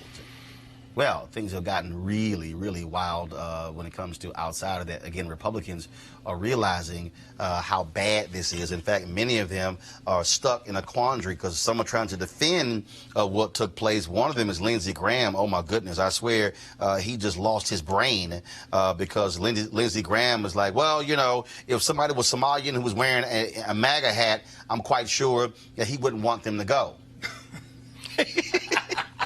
Why you make that face? No, that's literally what they are saying. It is laughable to see what is taking place by them. And again, other Republicans, keep in mind, when the House voted on the resolution condemning his racist tweet, 4 Republicans and 1 independent, Justin Amash, who used to be a Republican, voted with the Democrats. So this is not a situation. The Republicans are realizing that this is also a problem because they understand that, and this is the key, I need y'all to understand this here. Who are Republicans most concerned about fleeing them? White suburban women. Let me take you back to 1990 and 1991. Newt Gingrich was Speaker of the House. The Republicans lost seats. Newt Gingrich got booted out as the Speaker of the House. I'm sorry, not 91, 92. Actually, I'll go back to 98, 99. He got booted out because white suburban women felt that Newt Gingrich was too harsh in how he spoke about minorities. What happens? 2000, George W. Bush, actually 99, George W. Bush, then governor of Texas, announces he's running for president. They loved George W. Bush's compassionate conservatism. They thought that was a better contrast than what Newt Gingrich is doing. So when you hear Republicans recognizing when race all of a sudden begins to get higher and higher, Republicans don't mind light racism. The problem for Republicans is when you have overt racism. That's when they get a little bit upset. But just to show you how nonsensical this man is, okay, in terms of a person like Lindsey Graham. This is what this idiot tweeted earlier today. Something I have learned. Go to my. If you're a Republican nominee for president or president, you will be accused of being a racist. John Lewis compared John McCain's campaign to being like that of George Wallace. It comes with the territory, unfortunately. That is very, very interesting, folks. Come back to me, please. That's very, very interesting because I recall, do y'all recall when Senator Lindsey Graham went on CNN and denounced Trump's racism? Anybody else recall that? Yes, sir. In case y'all don't, go to it now. Donald Trump says. Disgusted. Well, I want to talk to the Trump supporters for a minute. I don't know who you are, and I don't know why you like this guy. I think what you like about him, he appears to be strong when the rest of us are weak. He's a very successful businessman, and he's going to make everything great. He's going to take all the problems of the world and put them in a box and make your life better. That's what he's selling. Here's what you're buying. He's a race-baiting, xenophobic, religious bigot. He doesn't represent my party. He doesn't represent the values that the men and women who wear the uniform are fighting for. I've been in the Air Force for 33 years. I retired this June. He's the ISIL Man of the Year, by the way. Just got back from Iraq a week ago this Monday. I know. We interviewed you live from there. You were with Senator John McCain, and you were going into Iraq to get a status report. What were they saying? Did y'all hear that? Did y'all? Okay, I know. Some people really didn't hear it. Do it again. He's going to take all the problems of the world and put them in a box and make your life better. That's what he's selling. Here's what you're buying. He's a race-baiting, xenophobic, religious bigot. He doesn't represent my party. He doesn't represent the values that the men and women who wear the uniform are fighting for. I've been in the Air Force for 33 years. I retired this June. That was Lindsey Graham. That's real interesting when he said he does not represent my party. Really? Doesn't represent your party. Go to my iPad. This is from Sunday when Lindsey Graham and Kentucky Senator Rand Paul play golf with Donald Trump. That was Sunday, the day after Donald Trump made his racist tweets about the 4 sisters, the women of color, in the United States Congress. See, Lindsey somehow thinks we can't pull up video and can't play his comments back. The reality is we can.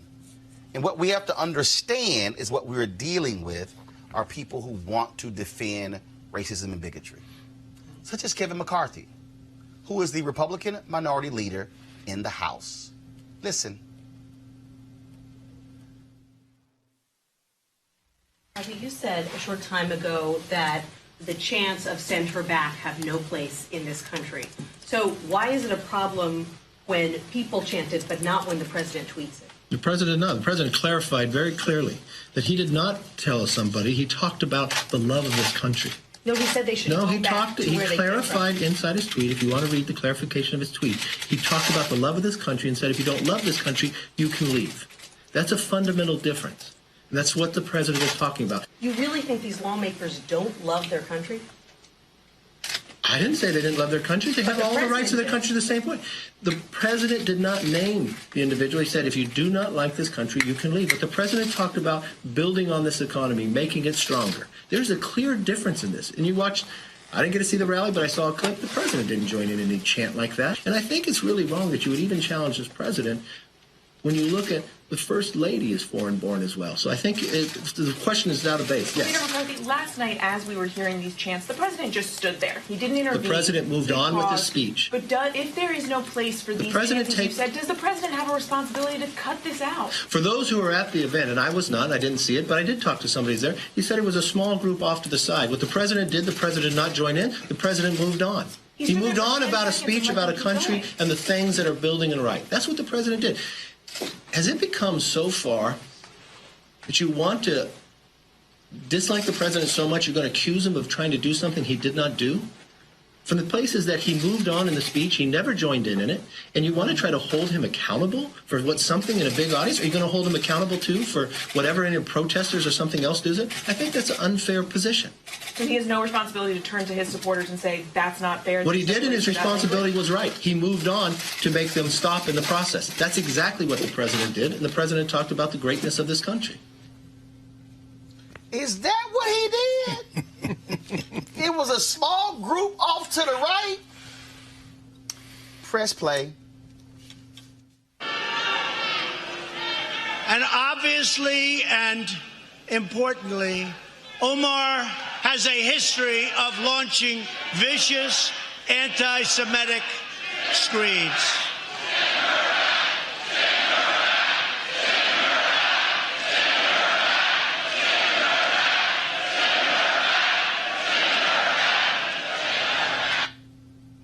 That didn't sound like a small group of folks off to the right. It's very interesting, the response. I'm going to show y'all this tweet here. And remember I talked the other day about white conservative Christians? Do you remember when we did the dramatic reading of the 4th of July speech by Frederick Douglass? And who did he criticize more than anybody else when it came to slavery?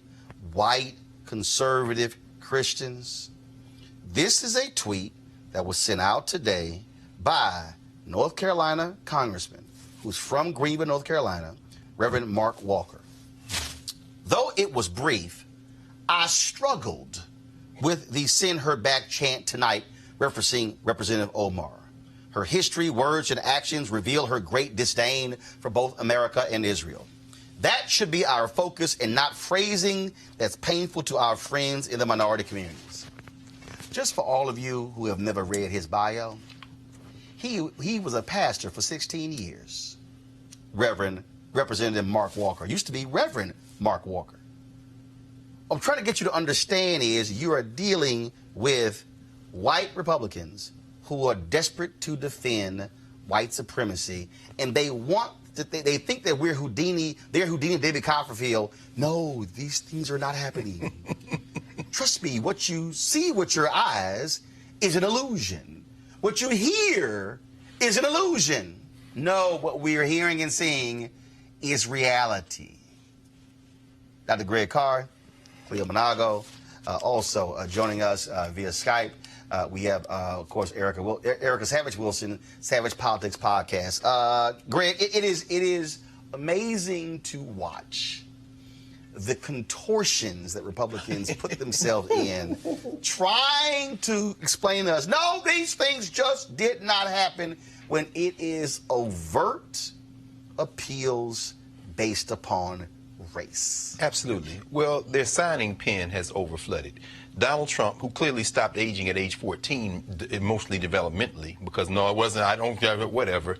He has been a signing pen for their policies. Kevin McCarthy, we remember, was the majority whip when the Tea Party came into power around 2010, 2011.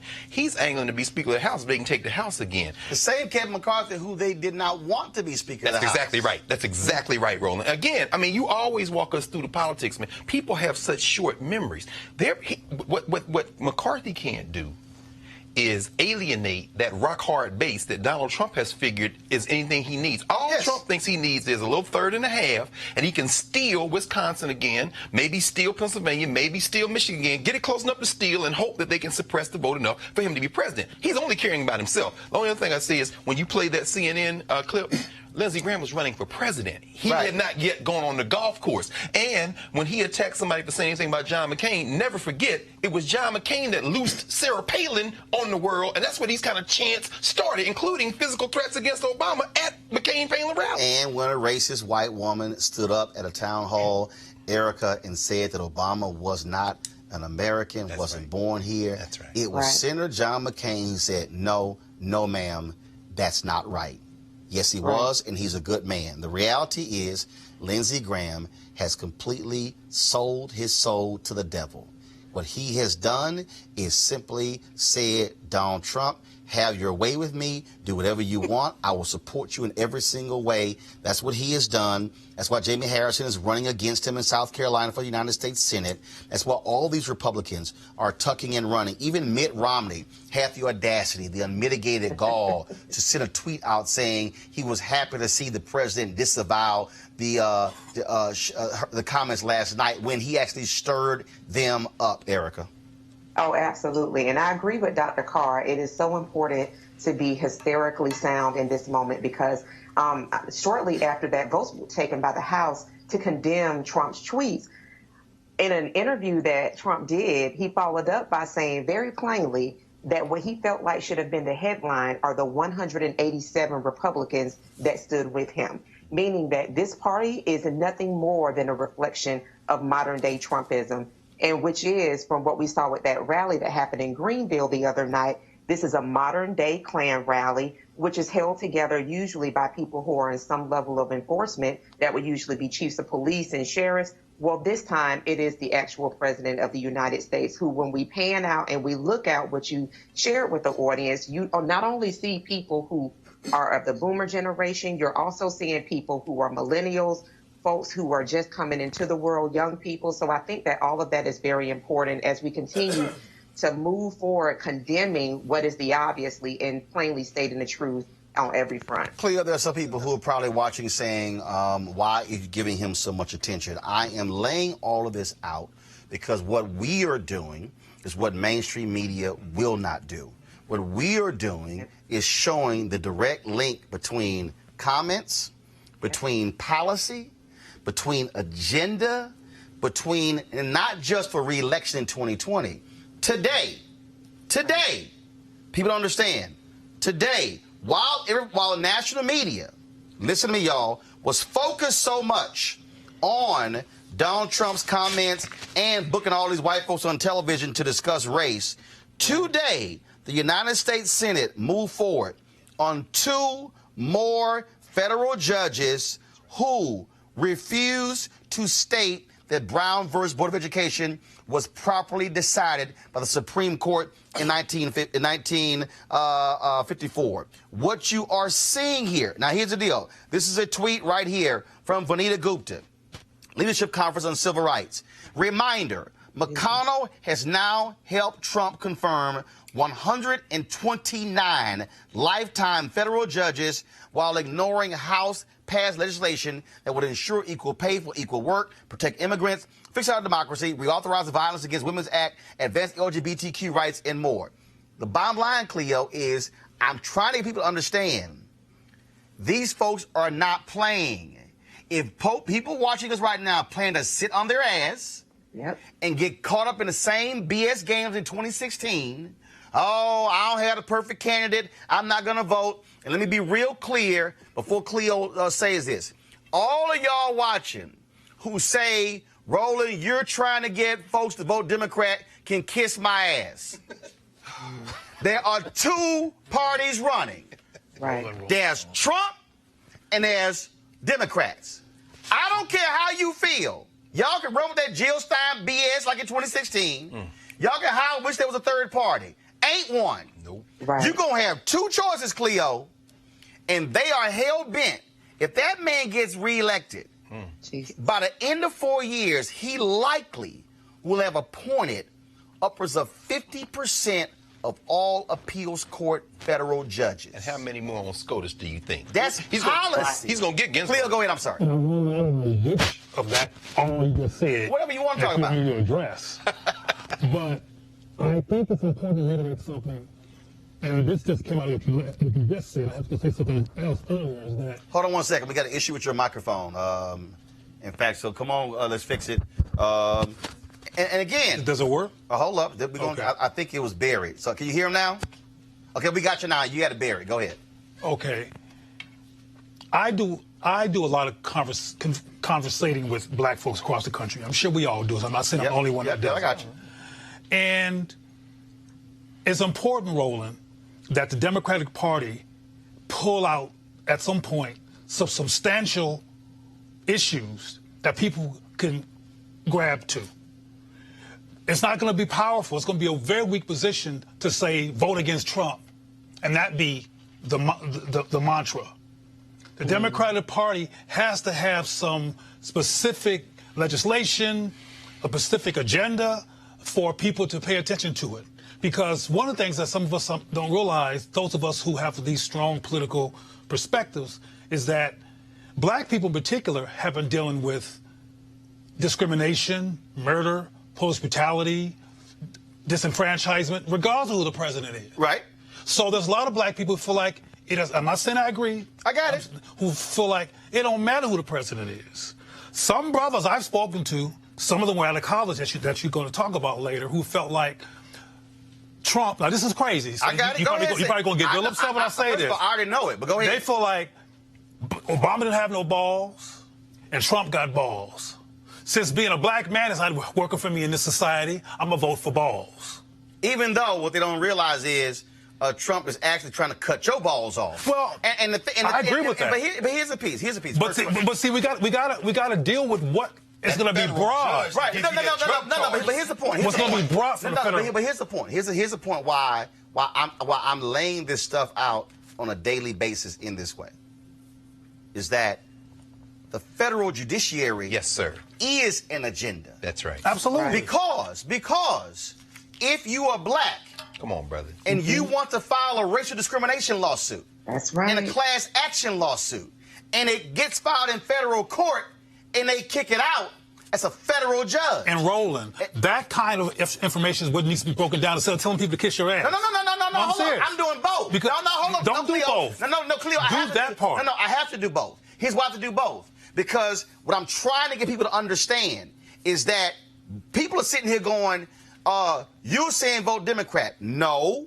What I am saying is that you better look at this thing and realize that your so-called interests are not predicated solely on who is in the House or the Senate. Mm-hmm. This is a three-leg government.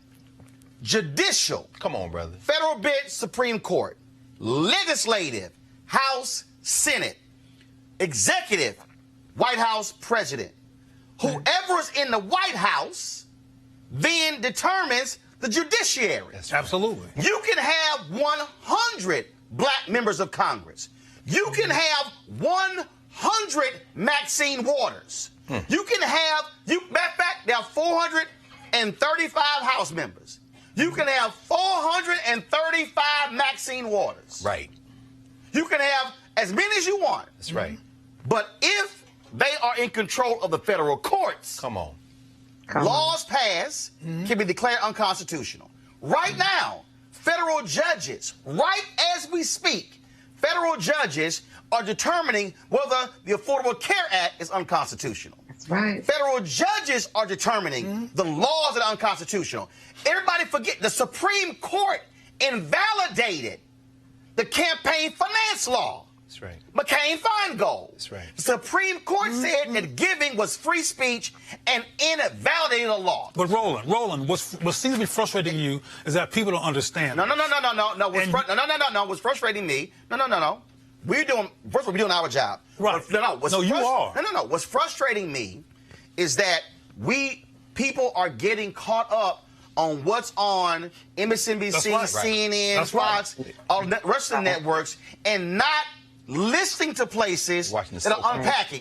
And let me go ahead and say this. They are listening to certain black people who declare themselves new black media, who have a singular focus, who are not tying the dots and connecting these things. And I'm trying to get us not to be stuck in, he tough, he's strong, and so I know he's full of it, but I'm voting for strength. Yeah, you voting for a modern-day Bull Connor who wants to bash your head in, Greg. Who's going to put a judge on the bench? Let's put as your colleague Joe Madison would say, let's put it where the ghosts can get it. Oh, I like this guy. He got some balls. Okay, do you like that judge that just gave you discretionary court supervised probation after you've done your sentence because that drug charge is a federal drug charge because you was smoking weed on federal property? Do you like that judge that got put on the bench that's going to run you from now on because he has or she has the discretion to extend your capture past the time you served your sentence? Our people have to understand that federal judiciary. Roland, you have to keep making that point over and over again. If nothing else. But I'm still saying, and I agree with. I know what you're saying. I know that what you're saying is correct. I'm clear about that. No, but so how do we? But what I'm saying is that there's people who are watching the hegemony, the macro. Let me get that. And who are influenced by the macro. They're watching the soap opera. They ain't know nothing about no hegemony. Well, I'm saying that to you. You know what I mean by that. WWF, which is called CNN and MSNBC. Right. But so how do we move them to think Well, first of all, we moved them to think by what you did, in my opinion, when you broke down the bare facts and all the elements of 2 = 4, and what has an outcome that we want to avoid is what people need to hear. People also need to hear what you said earlier about the fact that the mainstream press is not covering it. No. Even though the mainstream press, let me finish this, please. I got it.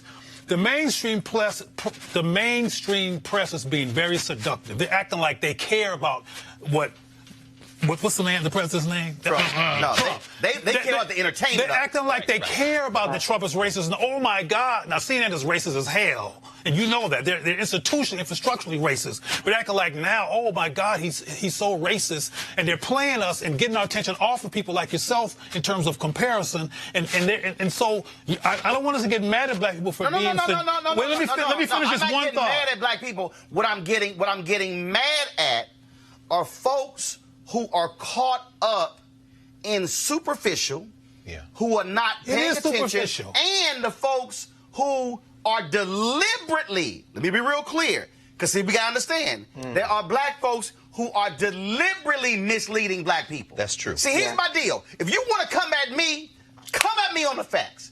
Come at me on what I say. Who's deliberately misleading? I'm not disagreeing. I'm asking the question. Who is deliberately misleading black people? Black people know who that is. Democrats and Republicans are the same. For example, there's a radical. I won't say radical. I hate to use that word, but there are black people who would say that. Now, in a minute, we're going to hear from Ms. Carr. We're going to hear from Eric Garner's mother. Right. The fact that the president appoints the attorney general, this toady William Barr. Remember that Eric Holder was like, we got to charge this guy, and there was a real fight going on in the Department of Justice. The Civil Rights Division's told Barr, man, you got to do this. The New Yorkers were like, nah, I don't know, we can get a conviction. Barr made the choice not to charge Pantaleo. That's where our people need to understand. And let me be real clear. And the reason I say kiss my ass is because I'm not going to stop doing what I'm doing. See, the problem. Well, say that. No. I'm going to say both. I'm not going. No, I'm going to say that because years ago on Nightline, I was watching Nightline, and I know Gwen Carr, I'm coming to you literally in 2 minutes. Years ago on Nightline, Ice-T and Dr. Alan Poussaint were on Nightline.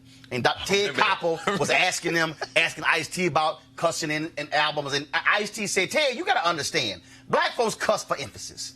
He said, black people would say, Johnny, put down that knife. And somebody white would say, Johnny, put down that knife. And somebody black would say, Johnny, put down that goddamn knife. So then Ted Koppel said, wait. Ted Koppel said, well, Dr. Alan Poussaint, he said, what are your thoughts about what Ice-T just said? And Dr. Alan Poussaint, Harvard, all them degrees, he went, well, Ted, Ice-T got a point. My point is, sometimes you got to go ahead and just cut through the nonsense, because here's a piece. What I am not going to do, and anybody, you can try all you want to say, I haven't held Democrats accountable.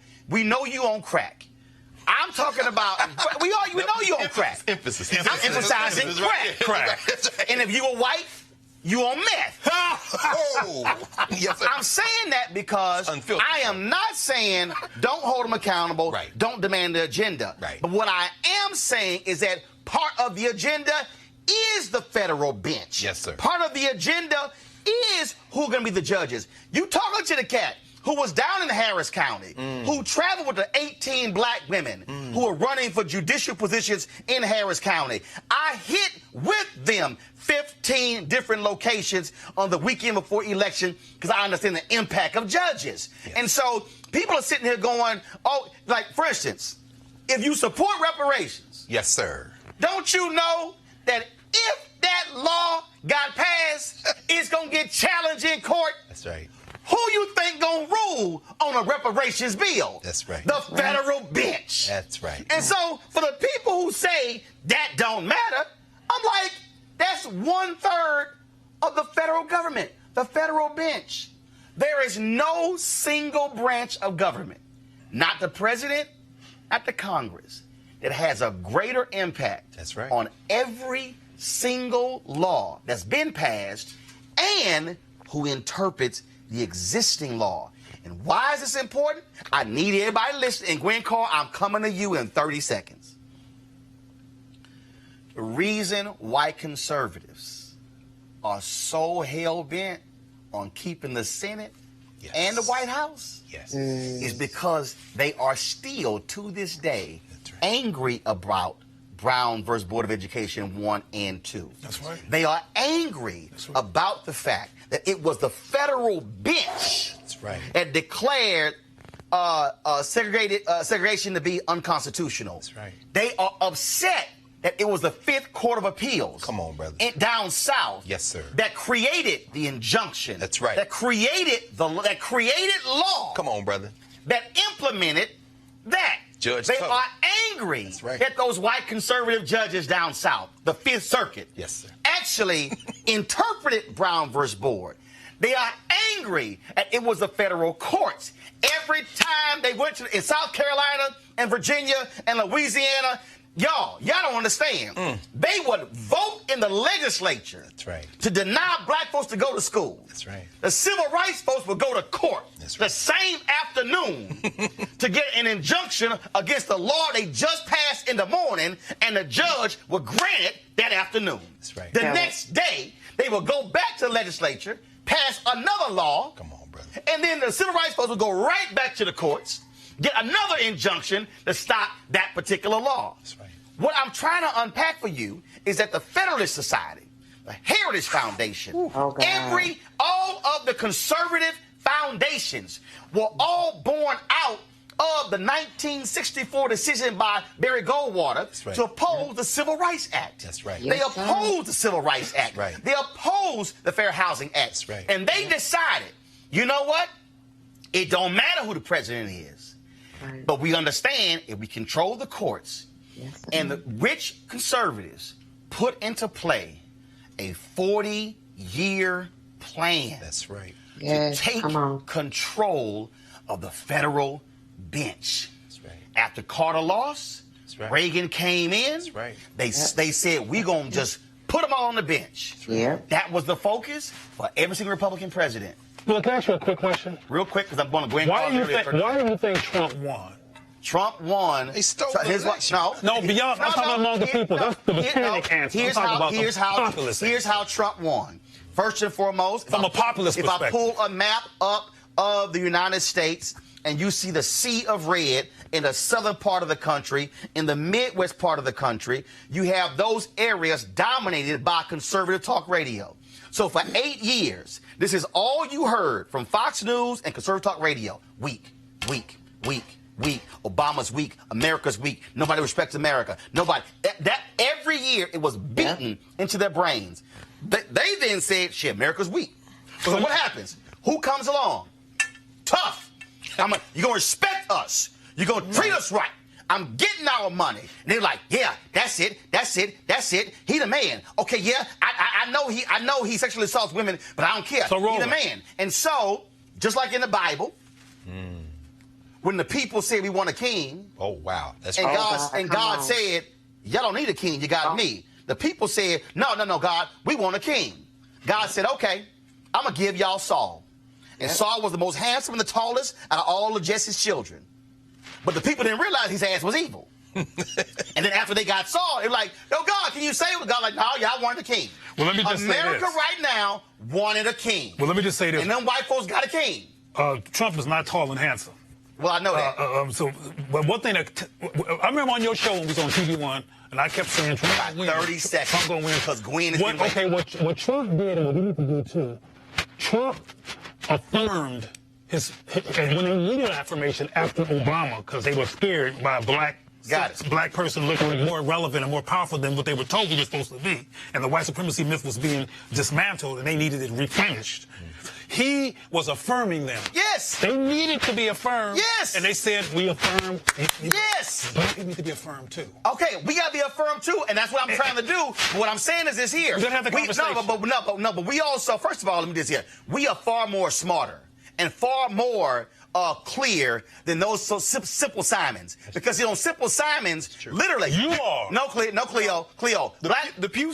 No, they are. Look what Dr. The Pew study we just did broke it down. The more education white people got, the more they think like black people. That'll tell you right there. When you got white farmers in Iowa and Wisconsin losing their farms because of his tariffs, that's right. And they still send them a vote for him, yep. They Simple Simons. You want to check out Roland Martin Unfiltered? YouTube.com/Roland S. Martin. And subscribe to our YouTube channel. There's only one daily digital show out here that keeps it black and keep it real. It's Roland Martin Unfiltered. See that name right there? Roland Martin Unfiltered. Like, share, and subscribe to our YouTube channel. That's youtube.com/Roland S. Martin. And don't forget to turn on your notifications so when we go live, you'll know it. Hey everybody, this is your man Fred Hammond, and you're watching Roland Martin, my man, Unfiltered. Hi, this is Essence Atkins, and you're watching Roland Martin Unfiltered. Hey, yo, Peace World, what's going on? It's the Love King of R&B, Raheem Devon, and you're watching Roland Martin Unfiltered. Hi, my name is Brescia Webb, and you're watching Roland Martin Unfiltered. Ow. Well, I like a nice filter usually, but we can be unfiltered. What's going on? This is Tobias Trevelyan, and if you're ready, you are listening to and you are watching Roland Martin Unfiltered. What's up? I'm Lance Gross, and you're watching Roland Martin Unfiltered. Hi, this is Cheryl Lee Ralph, and you are watching Roland Martin Unfiltered. I mean, could it be any other way? Really? It's Roland Martin.